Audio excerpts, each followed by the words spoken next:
বিসমিল্লাহির রহমানির রহিম।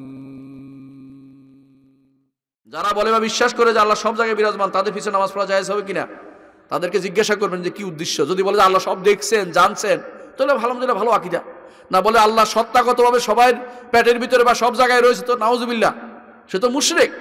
তার পিছনে কিভাবে নামাজ হবে? কারণ আপনি যদি বলেন যে আল্লাহ বাথরুমে পায়খানার ভিতরে, জায়েজ হলে কথাটা বলা জায়েজ, নাউজুবিল্লাহ। এগুলো তো সৃষ্টি তো আলাদা, স্রষ্টা এবং সৃষ্টি আলাদা। যখন সৃষ্টি ছিল না তখনও স্রষ্টা ছিলেন। আপনি বিশ্বাস করেন কিনা এটা? তাহলে বিশ্বাস করলে আপনি কিভাবে বলতে পারেন যে তিনি কি সৃষ্টি করার পরে ঢুকে গেছেন ভিতরে? সৃষ্টি করার পরে কি ঢুকছেন এর ভিতরে? নাউজুবিল্লাহ।